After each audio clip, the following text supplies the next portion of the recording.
So for this video, I'm going to be chatting about the best couples that Stephen King has written. And if everything goes according to plan, this video should be uploaded on Valentine's Day. So happy Valentine's Day to everybody, February 14th. And Stephen King, not really popular and famous for his romances, but he does have some interesting couples that are in his books. And just as a caveat for this list, these are not the best couples as in like these are the most compatible or they're the cutest couple or they're like the overall objective best couples. For me, a lot of Stephen King couples are interesting because of the conflicts that they have. So these are not necessarily the literal best couples as in like, oh yeah, these two are very compatible and they make a great, no.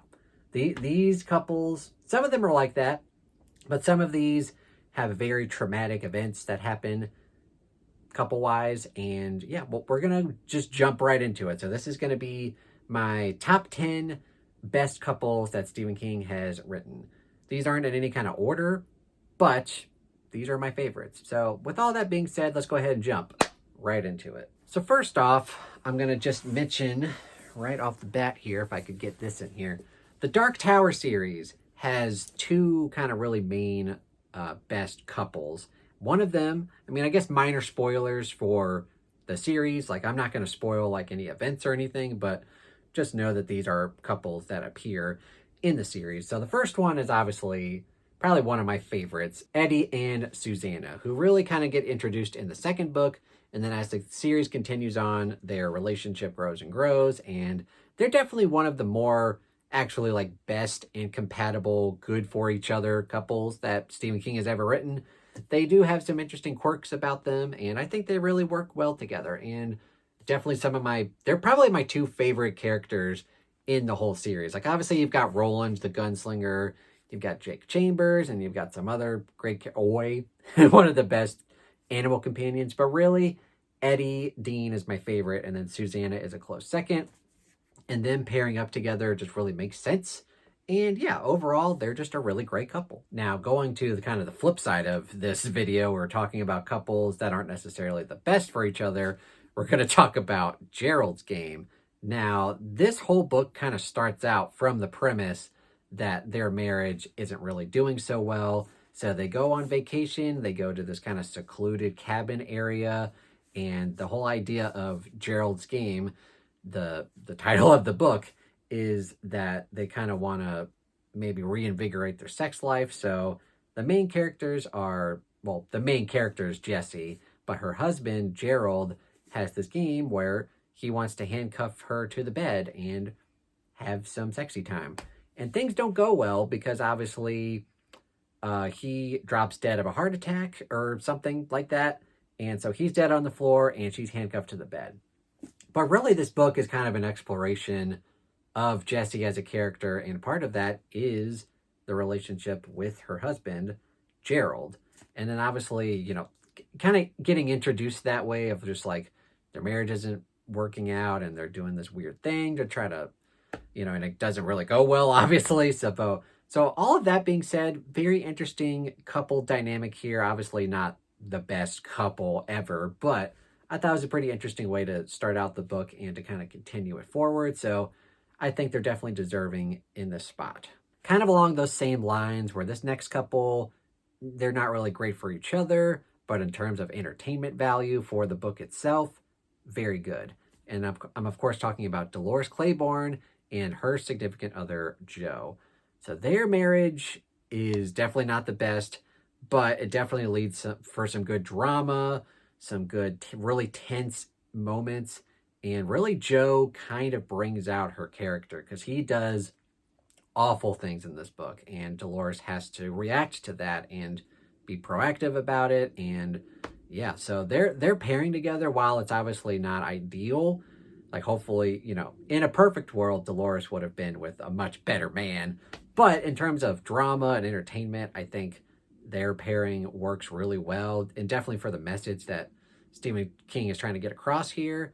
But yeah, I think their pairing works really well just for entertainment purposes. So yeah, Dolores and Joe, not the best couple in terms of compatibility, but yeah, I think it works really well in this book. And Dolores Claiborne she's just one of my all-time favorite characters. And then we jump kind of into kind of the mix between the two. So these two are a good couple, but also conflict kind of brings out possibly the worst in them. And that would be Rachel and Lewis Creed from Pet Sematary. So they both move to kind of a small town in Maine because he's a doctor and he decides to start to work at this new place. And obviously, you know, Pet Sematary, some strange paranormal stuff is happening. And this book deals a lot with death, if you couldn't suspect from the title alone. But yeah, and it's very interesting because their viewpoints on death are very different. He's a doctor. He's very analytical and clinical with his view of death. And that really clashes with Rachel's POV, where she grew up around death and kind of has a more nasty, just guttural, just spooky feeling about death. She lived with a sister that died and that just had this horrible degenerative disease. And so her view on death, she wants really nothing to do with it. She doesn't want to think about it. And when, you know, they live near this pet cemetery and some weird stuff's happening, they have clashing viewpoints. So I think all of that really leads to great couple drama. And yeah, they're a good couple in that they are a good married couple. But when this conflict arises, I think it's really good entertainment. So yeah, I think that they're one of the best Stephen King couples that he's ever written. This next couple, definitely an example of probably not the best compatibility, but again, very good drama. And that would be Cujo. So the married couple in question is Donna and Vic Trenton. And at the beginning of the book, you start to realize that there's some marital issues. Donna is having an affair with one of Vic's friends. And then once he figures that out, very tense situations happen. But I won't spoil it, but by the end of the book, things, they're not resolved, but like it's just all kind of, you know, this book kind of the first half of this book kind of doesn't have too much to do with Cujo. It's kind of like real life situational stuff. And it seems very real. Like this could have been like not written by Stephen King, and that could have just been like a standalone thing, like of a couple getting into a real life situation. And I think it's very well written, very compelling. It just feels very real. And so yeah, just for that reason alone, I think they're deserving to be on the best couples list. And we've obviously got a classic. You guys were probably wondering when this would come up. This is probably one of the more intriguing and one of the more iconic couples that Stephen King has ever written. I'm of course talking about Jack and Wendy Torrance from The Shining. And really they're two of the main characters in this book. Obviously their son is as well, Danny Torrance. But really a lot of the struggle here is their marriage. And obviously Danny is at the center of a lot of this. But Wendy, you know, struggling because his father, Jack, is dealing with a lot of alcohol issues, a lot of anger issues, and job offer issues. So kind of the whole deal is that like all this stuff's happening. So he decides to take a job at the Overlook Hotel to kind of be the caretaker there. And he's taking them along with him so he can do all of that stuff, caretaking stuff, and get ahead on writing his novel or a play or something that he's working on. So a lot of good marital strife happening in this book, present and past, and I think it's one of the more fleshed out relationships he has ever written. So for that case, I think they are definitely a prime example of one of the best couples that Stephen King has ever written. So a lot of these, or I think basically all of these I've mentioned, are adult characters having adult relationships, but Stephen King, a major part of his writing is kid characters. He's very good at writing authentic kid characters, and that's highly true in It. And one of the best, or I guess the best kind of romantic relationship, I mean, they're kids, they're like 11, but one of the more sweet and innocent things is the relationship between Ben and Beverly. So if you've been living under a rock, obviously It is one of Stephen King's most iconic books, obviously because of Pennywise, the dancing clown who kind of runs amok in Derry, Maine. But I think kind of the main love for this book for a lot of people, besides Pennywise, is the Losers Club, which is made up of 7 kid characters at kind of the past timeline, and then they kind of all come back to Derry, Maine when they're adults. And when they're kids, Ben, who is kind of a overweight character, kid character, who gets picked on a lot, bullied a lot, he just is head over heels in love with a girl named Beverly Marsh. And they're kind of back and forth, and their kind of innocent love, especially Ben. Like, Ben is like in love with Beverly. I mean, obviously they're kids, but like it's sweet. And he writes her poetry. And for a long time, he doesn't really think that it's reciprocated. And then when they're adults, they kind of talk about it a little bit. So yeah, this is just one of the more sweet couples, like if you can call them that Stephen King has ever wrote. A lot of these, like I've mentioned, just so much conflict and strife, but this one is one of the more sweet ones. So I wanted to mention that as well. This next one might be my favorite just because of how tragic it is. And this comes from my all-time favorite Stephen King book, so you guys know what's happening. It's Johnny Smith and Sarah from The Dead Zone. Again, my all-time favorite book, which makes sense to have my all-time favorite Stephen King couple in here. This one, like I mentioned, is probably the most tragic. Johnny Smith, this book is all about him, and before he gets into this coma, which inevitably he wakes up from and gains these powers where if he touches someone, he kind of gains clairvoyancy and he can kind of see into the future, like see what's going to happen. But before all of that happens, he's just kind of a teacher, and he's dating this other teacher at his school, and they're on this date. They're having a good time. And then he gets back to her house and he kind of decides, you know what, I'm going to, just be really moral here. I'm not going to stay and sleep with her. I'm going to give it maybe a few more dates, see where this goes. And so he leaves and then gets into a horrible car accident and gets into a coma. And obviously this crushes Sarah because they were a couple and in love with each other. And she obviously can't wait around forever. So she gets, she marries someone else and then has a kid. And then he wakes up from the coma and then she realizes, oh crap, like what are we going to do? So their whole dynamic is really interesting and really tragic and just one of the better romance subplots that King has ever written. Very tragic. And yeah, they're just one of the best couples. Probably this might be one of my favorite stories. My favorite couple is probably Eddie and Susanna from The Dark Tower. But, yeah, this is one of my favorites. Also, I forgot to mention the other couple from The Dark Tower. I just realized this. Oh, crap. Like I said, Eddie and Susanna from The Dark Tower. Probably the best and my favorite Stephen King couple. Probably. I'm not ranking these. But the other one is from this fourth book, which is kind of the book where we take a step back from the journey to the Dark Tower to kind of tell Roland's backstory. And in Roland's backstory, a lot of it deals with his love interest, Susan Delgado. And a lot of this book is just about them. So for that instance, there's one of the better couple things that Stephen King has ever written. So I forgot to mention that, but there's Eddie and Susanna, which is probably the best overall. But in this fourth book specifically, Roland and Susan Delgado, very intriguing, very tragic, but yeah, very good. This next couple is, a lot of these, like I mentioned, just a lot of conflict, a lot of strife that happens. But this next couple is very sweet, very innocent. Just Stephen King writing a really wholesome and compelling romance novel. And that would be Annie Wilkes and Paul Sheldon from Misery. So I'm obviously kidding, by the way. This is kind of a joke. But yeah, in her mind, Annie Wilkes' mind, they probably make a good couple. But Paul Sheldon is, obviously freaking out.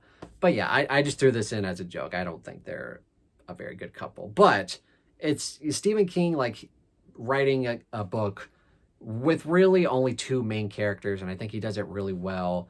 Their dynamic is very compelling. This book is very tense. So in that sense, not like a literal couple, but I do think there's some of the best back and forth characters that Stephen King has ever written. But this is kind of just a joke. I will throw in for good measure, because you guys are probably wondering if I'm going to mention this couple. You guys know I don't love this book, and specifically kind of for this reason.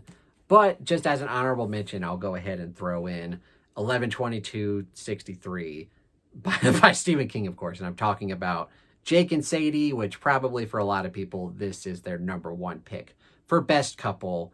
Just not even just for the sake of entertainment, but just like the best written couple, the most compatible or whatever. But for me, their relationship, while it's not bad, it kind of detracts from the plot. And I know so many people scream at me in the comments for not liking this book. Maybe one day I'll go back and reread it and I'll have a different opinion. But for now, I just remember my time reading it and being really enraptured with the premise. And I wanted him to kind of stick with that. But obviously, this book is huge. And a lot of this book has to deal with Jake and Sadie, which is not bad necessarily, but I just didn't care that much. So I'm probably losing subscribers left and right now. But overall, I did feel I need to at least mention them because a lot of people, for them, it's probably the best couple. So I'll go ahead and mention them. But for me, they're nowhere near as compelling as a lot of these other couples. All right, so that is my best couples written by Stephen King. And I think I mentioned maybe like 10 or 11. Obviously, this one doesn't really count. It's kind of a joke. So I think 10 properly. But yeah, those are my favorites. Probably like my favorites would be Eddie and Susanna from The Dark Tower. Not only just because they're very compatible with each other, but also they're in multiple books with each other. And some of Stephen King's most reread books by me. Like that's a series I will continue to reread for the rest of my life. So I'm not mad that they're a great couple and I get to read a lot of them in the future. But maybe like my favorite singular one, like from a standalone book, would be Johnny Smith and Sarah from The Dead Zone. Because their story, they're very compatible, but it's also very tragic. But yeah, they're very good. And there's also some other ones. I mean, there's probably other ones that I'm either forgetting or I have omitted just because I don't really like the book. Like you've obviously got Lisey's Story, which is Stephen King's most favorite book that he's ever written, apparently. And that whole book is basically their romance. Like Lisey and I think Scott Langdon is the name. Like a lot of that book is just basically their relationship. I didn't really find it that compelling. I'm sure a lot of people did. Stephen King did, obviously, to write a whole book about it, but they're not really one of my favorites. There might be other ones. I'm sure, like The Stand. I can't even remember who the couple is in that one, but I'm sure there's something from there. Needful Things does have a good one, like Alan Pangborn and Polly. I can't remember the name. The Green Mile, maybe? Like Tom Hanks's character. Paul Edgecombe and his wife, maybe. I don't remember. Thinner, that relationship is kind of just funny. There's probably other ones that I'm forgetting. But yeah, those are kind of the more memorable ones for me. Also, Christine was an option that I'm remembering. I don't know if they're like the best couple. Like that's a high school thing. I don't know. There's probably other ones, but like these are kind of the main ones that stick out with me. I kind of just did this off the fly. So if I'm misremembering anything or if you think I've omitted anything potentially hazardous, leave it down in the comments below. Who are your favorite Stephen King couples? Let me know down in the comments below and we'll chat about it. We'll probably fight about why Jake and Sadie are an honorable mention and not like the best. But yeah, sue me. But anyway, thank you guys so much for watching this video. Happy Valentine's Day. And if you enjoyed this video, give it a thumbs up. Subscribe to the channel if you haven't already. I got the Bookish Drummer Discord where we're still chugging along with the Stephen King book club. This month in February, we're doing From a Buick H, which a lot of people are probably reading for the very first time. So I'm definitely interested to see what everyone thinks about this weird book. But also, I've got my Patreon link down below where you can support me there for as little as $1 a month. And I have my Amazon wish list if you'd like to buy me a book. Thank you guys so much for watching and have a fantastic day.